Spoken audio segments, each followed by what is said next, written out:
안녕하세요. 올 가을에 결혼식을 올릴 뻔한 30대 초반의 여성입니다. 다른 여자들처럼 저도 저만을 위한 한 사람을 기다려왔고 그게 바로 지금의 남자친구, 그러니까 지금은 헤어진 남자친구라고 생각했네요. 하지만 저만을 위한 남자라고 생각했던 남자친구는 저보다는 오히려 여동생만을 위한 오빠에 가까웠어요. 제가 미쳤다고 그 눈물 나는 우애에 끼어드나요. 어머님과 그 잘난 여동생에게 남자친구 고이 반납했습니다. 저와 헤어진 남자친구는 중학교 동창입니다. 저희가 다닌 중학교는 남녀공학이었고 남자친구는 제 짝꿍이었어요. 친하지는 않았습니다. 남자친구는 공부에 관심도 없었고 성적도 좋지 않았던 반면 저는 공부도 잘했고 성적도 좋았거든요. 한마디로 너무 다른 두 사람이었습니다. 상황이 그렇다 보니 남자친구도 저에게 관심이 없었고 저도 남자친구에게 관심이 없었습니다. 그런 저희가 다시 만나게 된 건 대학교를 졸업한 이후예요. 중학교 때 친구들 중 나서기를 좋아하던 몇몇이 모이자며 연락을 해왔거든요. 나갈지 말지 고민하고 있던 찰나에 한 친구가 혼자 나가기는 쑥스러우니 제발 같이 가달라고 통사정을 해왔습니다. 저도 다른 친구들이 어떻게 살고 있는지 궁금한 마음에 갈등하고 있었으니 못 이기는 척 같이 나가주었어요. 그리고 그곳에서 남자친구와 다시 마주하게 되었습니다. 어린 시절 까무잡잡하고 장난기가 흘러넘치던 남자친구는 키도 훌쩍 크고 자신감 넘치는 남자로 변해 있었어요. 나중에 데이트를 하면서 남자친구에게 들었는데 남자친구 눈에도 제가 많이 달라 보였다고 해요. 예뻐진 외모에 말투도 세련되어져서 정신을 차릴 수가 없었다나요. 아무튼 세월이 지난 탓인지 달라진 외모 탓인지 저희는 서로 누가 먼저랄 것 없이 반가워했고 연락처도 주고받았어요. 서로 다니던 회사가 멀지 않았기에 며칠 뒤 맥주라도 한잔하자며 약속을 잡게 되었습니다.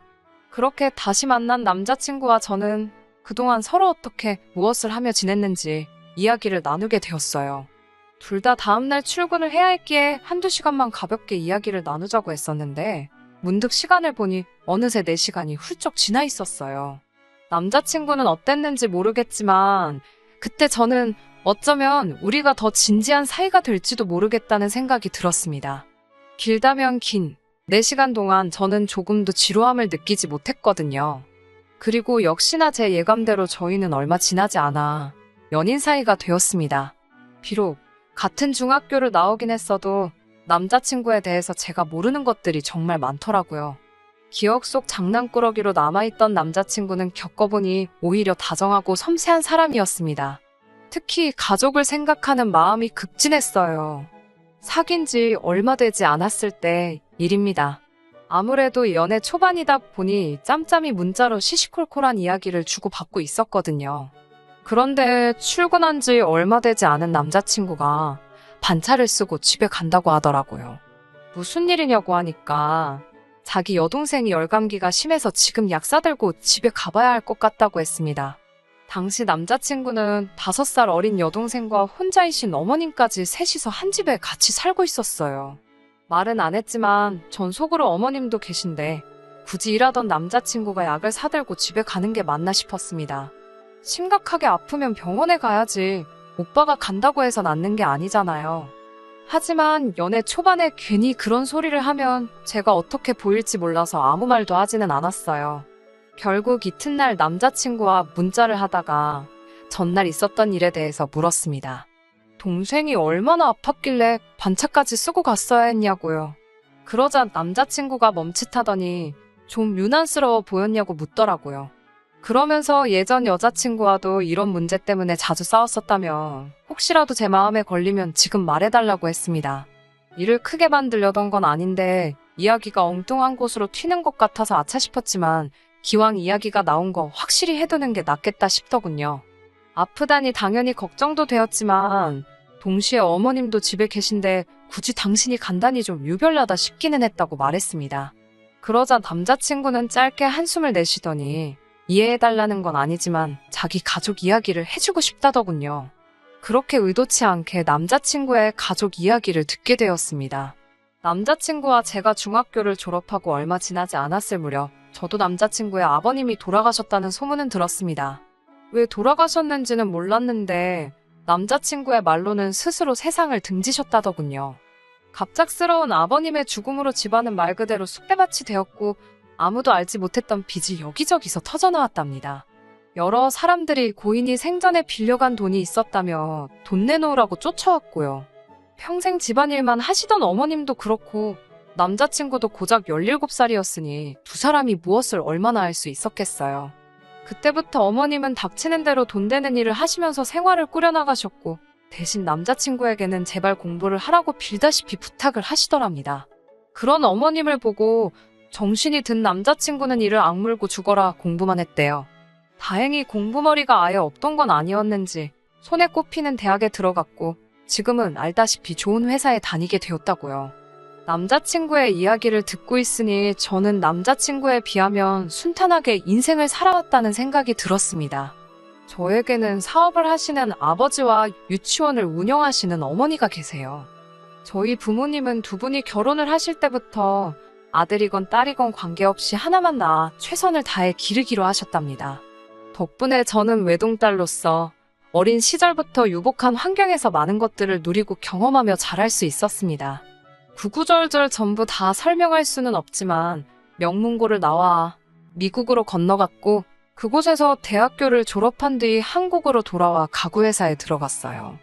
남편을 만났을 때는 가구 디자이너로 활동하고 있었고요. 아무튼 이제는 다 지나간 이야기라면서 담담하게 이야기하는 남자친구를 보고 있으니 안쓰럽고 속상했습니다. 그런 힘든 시기가 있는 줄은 꿈에도 생각지 못했으니까요. 진작에 그런 상처를 눈치채지 못한 제 자신이 한심하고 미울 정도였어요. 남자친구가 덧붙이기를 그 힘든 시절에 어머님과 자기가 동생을 많이 못 챙겨서 그런지 동생은 지금도 자기 밥그릇도 제대로 못 챙기고 산답니다. 그래서인지 지금도 여동생을 보고 있으면 늘 마음이 짠하고 안쓰럽대요. 남자친구의 설명을 듣고 나니 어느 정도는 납득을 할 수 있었습니다. 남자친구의 여동생이 정말로 어떤 사람인지 알기 전까지는 그랬네요. 사실 남자친구가 자기 여동생이 소위 지 밥그릇도 못 챙기는 사람이라고 표현하는 걸 들었을 때만 해도 제 나름대로 머릿속에서 그 여동생에 대한 이미지를 좀 안 되고 불쌍한 사람으로 그렸던 것 같습니다. 사람에 대해서 마음대로 이미지를 만들고 편견을 가지면 안 된다는 건 저도 잘 알아요. 하지만 남자친구의 표현과 당시 그가 지어 보였던 표정이 절 오해하게 만들었거든요. 마치 세상에 그렇게 안 된 아이는 없다는 듯 당장이라도 눈물이 떨어질 것 같은 안쓰러운 표정을 보여서 없던 동정심까지 생기게 했으니까요. 그런데 막상 만나본 남자친구의 여동생은 정말이지 어떻게 설명해야 할지 모르겠네요. 1년 정도 만났을 무렵 남자친구는 저에게 이제 진짜 한 가족이 되었으면 좋겠다며 저에게 청혼을 해왔습니다. 이미 동창들 사이에서는 저희가 결혼할 사이라고 소문이 다 났던 만큼 저희 둘이 결혼하는 건 당연한 일처럼 되어 있었어요. 심지어 저조차 그렇게 생각하고 있었고요. 그래서 청혼을 받았을 때 정말 깊게 고민하지 않고 그러자 했습니다. 그리고 일주일도 되지 않았을 무렵 바로 어머님과 남자친구의 여동생을 만나게 되었어요. 연애하는 동안 사실 남자친구는 몇 번이고 저를 어머님과 자기 여동생에게 소개하고 싶어 했지만 이상하게 그것만큼은 제가 내키지가 않았습니다. 솔직히 어차피 언젠가는 남자친구와 결혼을 할 테고 그러면 좋건 싫건 제 마음과는 상관없이 평생을 보고 살아야 할 사이인데 굳이 결혼도 하기 전부터 왕래를 할 필요가 있을까 싶었습니다. 남자친구에게 이런 제 생각을 전했을 때 남자친구는 적잖이 충격을 받은 표정이었고 저에게 서운하다고까지 말했지만 제 고집을 꺾을 수는 없었어요. 실제로 저 역시 남자친구에게 단 한 번도 저희 부모님을 만나라고 하지 않았고요. 그렇다 보니 결혼 이야기가 본격적으로 나오고 나서야 비로소 어머님과 남자친구의 여동생을 만나기 위해 약속을 잡게 되었습니다. 남자친구가 어머님이 토요일 점심에 보자고 하신다며 올 때 무슨 TV에 나왔다는 명인이 만든 묵은지를 사올 수 있겠냐고 묻더라고요. 원래 며느리감이 시댁에 인사 올 때는 과일이나 한과 같은 선물을 사오는 게 예의라면서요. 저도 그 예의야 당연히 알고 당연히 사갈 생각이었지만 선물로 뜬금없이 묵은지를 사오라니 황당하고 기분이 좋지만은 않았습니다. 심지어 사오라는 그 묵은지는 특정 백화점에 가야만 살 수 있는 거더라고요. 솔직히 짜증은 났지만 어머님을 처음 뵈러 가는 자리인데 싫다고 할 수도 없어서 알겠다고 했습니다. 시간 계산을 해보니 그래도 아침에 일찍 출발하면 그럭저럭 시간을 맞출 수 있겠더라고요. 하지만 정말 가는 날이 장날이라더니 토요일 아침이었습니다. 아침 일찍 백화점에 가려고 차 시동을 거는데 도통 시동이 걸리지를 않더라고요. 급한 마음에 보험사에 전화를 하니 오려면 최소한 20분은 걸린다고 했습니다. 친구하고의 약속이면 미루기라도 해보겠지만 처음 시댁에 인사 가는 자리인데 그 어떤 핑계도 대고 싶지 않았고 당연히 늦기도 싫었습니다. 결국 차는 포기하고 택시를 불러서 백화점으로 향했어요. 그나마 다행히 어머님이 사오라고 하신 묵은지는 있더라고요. 그런데 아무리 포장을 해도 묵은지는 묵은지였습니다. 어디선가 계속해서 냄새가 나더군요. 도저히 이걸 들고 택시를 탈 수는 없겠다 싶어서 걱정을 하니 직원이 퀵서비스로 보내줄 수 있다고 했습니다. 3시간 내로 도착할 거라면서요.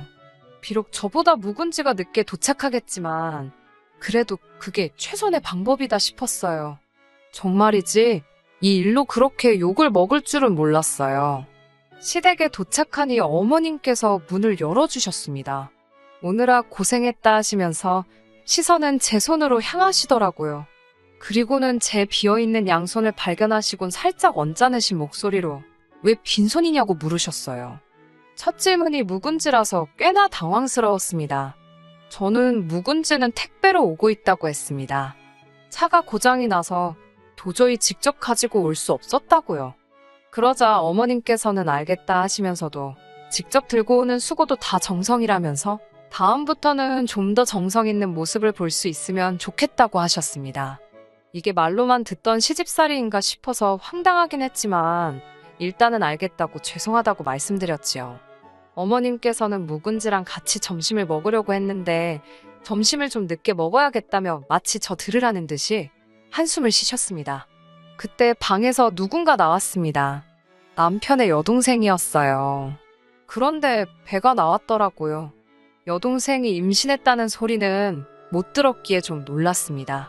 저를 보더니 왔어요? 라고 짧게 한마디 하더라고요. 저보다 어리긴 해도 어쨌든 초면이니까 말을 놓을 순 없으니 안녕하냐고 인사를 건넸지만 저를 한번 힐끗 보고는 고개를 까딱하고 가더라고요. 잘 들리지는 않았지만 남자친구의 여동생이 부엌에 계신 어머님께 배고프다고 징징거리는 것 같았습니다. 그리고 몇 분 뒤 짜증스러운 얼굴로 부엌에서 나와서는 묵은지 언제 오냐고 저에게 묻더라고요. 제가 이제 금방 올 거라고 대답했더니 전화 좀 해보랍니다. 배달 음식도 아니고 어떻게 조회를 해야 할지 저도 잘 모르겠다고 하니까 그럼 들고 왔어야 하는 거 아니냐고 신경질을 부리더라고요. 제가 하도 어이가 없어서 그랬는지 저도 모르게 눈을 치켜뜨며 여동생을 쳐다봤나 봅니다. 남자친구가 저더러 자기 여동생이 지금 임신 중이라서 예민해서 그렇다며 조금만 이해해 달랍니다. 임신을 내가 하라고 한 것도 아닌데 왜 처음 본 나한테 난리인가 싶어서 저도 있는 대로 짜증이 났지만 남자친구 입장을 생각해 꾹 참고 있었습니다. 그리고 얼마 지나지 않아 문제의 묵은지가 도착을 했습니다. 그제서야 여동생의 기분도 좀 나아진 듯 했고 집안 분위기도 좀 누그러지는 듯 했어요. 식사가 시작되고 어머님께서 저에게 이런저런 질문들을 하셨습니다.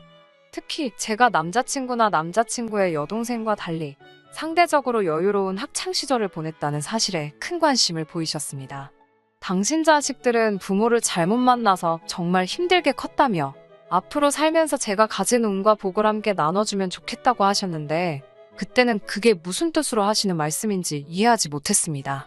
그저 한 가족으로서 다 같이 잘 살면 좋겠다는 정도로 이해를 했고 당연히 저도 그러겠다고 대답했지요.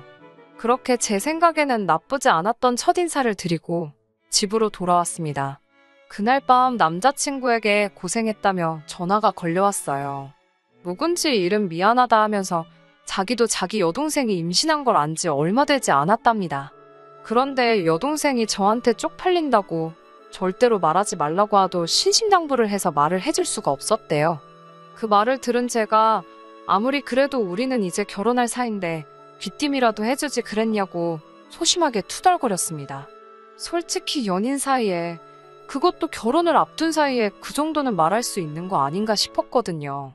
그런데 남자친구는 전과 다르게 정색을 하면서 그래도 여동생이 비밀로 해달라는데 그것까지 알려고 하는 건 지나친 것 같다더군요.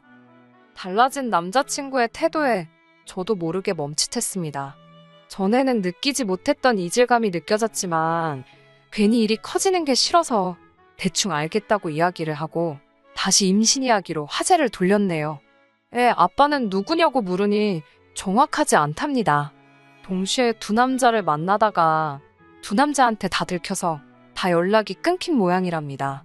그래서 지금 자기 여동생이 엄청 예민하다면서 둘 중 어느 놈이건 잡히면 가만 안 둘 생각이라고 했습니다. 솔직히 제3자인 제가 듣기엔 어이가 없었지만 당연히 그런 소리를 입 밖으로 내지는 않았어요. 나아가 이런 여자가 내 신우가 된다는 게 좀 찜찜하기도 했고요. 그래도 애써 같이 살지는 않을 거니까 괜찮을 거라고 스스로를 이해시키려고 했습니다. 하지만 신우는 제가 생각한 것보다 훨씬 이상했으며 그런 신우에게 남자친구는 너무나 관대했어요. 상견례를 앞두고 남자친구도 저희 집에 인사를 오게 되었습니다. 저희 부모님은 이미 남자친구에 대해서 어려운 환경에서도 씩씩하게 자라준 멋진 청년으로 알고 계셨기 때문에 굉장히 호의적이셨어요. 집안의 재정 상태라던가 아버님의 부재 같은 건 저희 집에선 전혀 문제가 되지 않았습니다. 그저 저희 둘이 서로 사랑하고 앞으로 잘 살려고만 하셨어요. 나머지 필요한 건 당신들이 해줄 수 있는 한 힘닿는 대로 도와주시겠다면서요. 정말 분위기도 너무 좋았고 그래서 저희 둘이 파혼하게 될 거라곤 진심으로 꿈에서조차 상상도 못했습니다. 대망의 상견례 날이었습니다. 어머님과 저희 부모님 모두 화기애애한 분위기로 강남에서 상견례로 유명한 한식당에 모이셨어요. 날씨도 좋았고 모든 것이 완벽해 보였습니다. 남자친구의 여동생만 빼고요. 모두가 모여 자리에 앉아 서로 가벼운 인사를 건네고 있는데 남자친구의 여동생이 늦어서 죄송하다며 룸에 들어왔습니다. 그러자 남자친구가 반사적으로 일어나더니 여동생이 앉을 자리로 달려가 의자를 빼주더라고요. 그걸 본 저희 부모님은 두 사람이 우애가 아주 좋은가 보다며 웃으셨어요. 하지만 정작 남자친구는 저에겐 그런 적이 한 번도 없었기에 제 기분은 별로 좋지 않았습니다. 게다가 남자친구의 여동생은 저희 부모님에게 어머님, 아버님이라고 꼬박꼬박 불러가면서 말을 걸어왔습니다. 결혼식을 비롯한 신혼살림하고 혼수, 예단 등 할 이야기가 많은데 자꾸 남자친구의 여동생이 쓸데없는 이야기를 하니까 대화의 흐름이 끊어질 수밖에 없었지요. 결국 제가 여동생에게 아가씨, 일단 중요한 것부터 정리를 해야 하니까 잠깐만 조용히 해주겠냐고 한마디를 했습니다. 그러자 여동생은 저를 보면서 벌써 윗사람 행세하는 거냐고 묻더라고요. 아예 자기가 밖에 나가 있겠다며 당장이라도 일어날 것처럼 쇼까지 하면서요. 그런데 남자친구가 왜 그러냐며 그걸 또 붙잡았습니다. 저희 부모님도 당황하셔서는 저에게 괜찮다고 그냥 두라고 하셨습니다. 분명 제 결혼식을 위한 자리인데 남자친구 여동생이 초를 치고 있는 것 같아서 정말 화가 나더라고요. 결국 사정을 숨기지 못한 제가 남자친구 여동생한테 할 말이 더 있냐고 있으면 먼저 하고 집에 가달라고 했습니다. 그러자 저희 부모님더러 뜬금없이 자기가 임신을 했다는 이야기를 하더라고요. 저희 부모님도 얼떨결에 그러냐고 축하한다고 하셨습니다. 그러자 이번에는 언니가 저희 오빠랑 결혼하면 집을 정말 사주실 거냐고 묻더라고요. 사실 저희 아버지께서 집을 사주시고 싶어 하신 건 사실이에요. 남자친구도 이 사실을 알고요. 그렇지만 분명히 제가 남자친구에게도 아버지에게도 집을 받지 않겠다는 의사를 밝힌 상태였습니다. 그런데 남자친구의 여동생이 그런 소리를 하니 황당했어요. 저희 아버지께서도 그게 왜 궁금하냐고 물어보시더군요. 그러자 남자친구의 여동생이 한다는 소리가 아주 가관이었습니다. 그 집 사주신다는 돈을 자기와 어머님께 달랍니다. 자기네 집 기둥뿌리 뽑아가는 값이라나요. 저는 제가 잘못 들은 줄 알았습니다. 제 귀를 의심했어요. 어처구니가 없어서 제가 아가씨가 무슨 자격으로 그 돈을 탐내냐고 물으니 옆에 있던 남자친구가 저더러 잠깐만 밖에서 이야기 좀 하자며 저를 불러내더라고요. 그 모습을 본 저희 어머니가 나가지 말라고 들을 필요도 없어 보인다며 저를 잡으셨습니다. 저희 어머니는 이미 화가 많이 나신 눈치였어요. 반면에 남자친구 어머님은 완전히 당신은 아무것도 모르겠다는 식이셨습니다. 당신 딸을 어쩌지 못하시는 듯 했어요. 아무튼 저는 말 같지도 않은 남자친구 여동생의 언행에 화가 나기도 했고, 그 와중에 남자친구는 또 무슨 헛소리를 하려는 건지 궁금하기도 해서 어머니의 만류에도 불구하고 남자친구를 따라 나갔습니다. 남자친구는 저에게 이번에 한 번만 자기 여동생 뜻대로 해달랍니다. 평생을 본인, 그러니까 오빠인 자기한테 치여서 살았다는 자격지심 때문에 지 인생을 허투루 써버린 불쌍한 애라나요. 그거 보상해준다 생각하고 집 사는 대신 그 돈 자기 여동생하고 평생 고생만 하신 어머님 드리자고 하더군요. 두 사람 다 자기 인생에선 무엇과도 바꿀 수 없는 소중한 존재들이라나요. 남자친구는 집값의 절반도 좋다면서 지나간 세월을 돌려줄 순 없으니 돈으로라도 보상을 해주자며 계속해서 저를 설득하려 들었습니다. 어찌나 어이가 없던지 실소가 새 나오더라고요. 제가 그걸 왜 내 부모님 재산으로 하냐고 하니까 네 부모님이 아니고 우리 부모님이랍니다. 사위도 자식이지 않냐면서요. 제가 제정신이냐고 물었습니다. 그러자 남자친구가 그러면 어떡하냐고 오히려 저에게 되묻더군요. 불쌍한 자기 어머니와 여동생은 어떻게 해야 하냐고요. 그런 남자친구를 보며 제가 당신 눈에 당신 가족들이 안쓰럽고 불쌍한 건 알겠지만 그 보상을 왜 내 부모님이 해야 하냐고 다시 물었습니다. 그리고 당신 여동생은 그걸 왜 그렇게 당당하게 요구하는 거냐고요. 이유도 알고 싶지 않고 어쨌든 그렇게는 못 해준다고 선을 그었어요.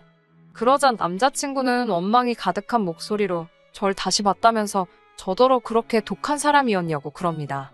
그 돈 없어도 너나 너희 가족은 어떻게 되는 것도 아니면서 정말 너무하답니다. 금수저로 태어나서 복받은 인생인 제가 뭘 알겠냐며 빈정거리기까지 하더라고요. 솔직히 제가 남자친구보다 나은 운명을 가지고 태어났다고 한다면 그걸 부정하지는 않겠습니다. 하지만 남자친구가 그런 식으로 생각하는 사람인 걸 진작에 알았다면 함께 미래를 만들어갈 계획 같은 건 세우지도 않았을 거예요. 저는 뒤도 돌아보지 않고 바로 방으로 돌아가 부모님께 한마디도 더 하실 필요도 들으실 필요도 없다고 말씀드린 뒤 집으로 가자고 했습니다. 이 결혼은 안 할 거라고요. 저희 부모님은 제 말에 놀라신 눈치였지만 바로 납득하신 듯 계산은 저희 쪽에서 하겠다는 말씀만 남기시고 자리에서 일어나셨습니다. 그제서야 어머님께서 뭔가 오해가 있는 것 같다며 좀 더 이야기를 하자고 잡으셨지만 소용없는 일이었어요. 남자친구의 여동생은 저에게 잘 보일 생각이 없는 거냐며 어이없다고 문자를 보내왔더라고요. 그 문자를 저희 어머니께 보여드리니 제정신이 아닌 것 같다면서 상종도 말라 하셨습니다. 저는 동창들 중 가까운 2명에게만 이러한 이유로 결국 파혼하게 되었다고 말했습니다. 소문이 날 걸 알고 있었고 아니나 다를까 금세 다들 알게 되었더라고요. 다행히 예약해놓은 것들이 많지 않아서 손해본 금액은 100만 원 미만이었기에 그냥 제가 안고 가기로 했습니다. 남자친구는 자기가 아무래도 말을 잘못한 것 같다면서 만나서 이야기하자고 몇 번이고 연락을 해왔지만 이번 일로 확실히 알겠더라고요. 단순히 경제적인 것뿐만 아니라 모든 면에 있어서 어느 정도라도 상황이 비슷한 사람끼리 만나는 게 왜 중요하다고 어른들이 말씀하시는지 말이에요. 헤어진 지 얼마 되지 않아서 불현듯 마음이 허할 때가 있긴 합니다만 그래도 생각했던 것보단 의외로 마음이 편하네요. 최선을 다해서 아낌없이 사랑했기 때문이겠지요. 후회는 없으니까 그걸로 됐습니다. 끝까지 들어주셔서 감사합니다. 오늘의 사연은 여기까지입니다.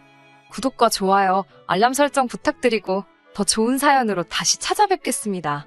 감사합니다.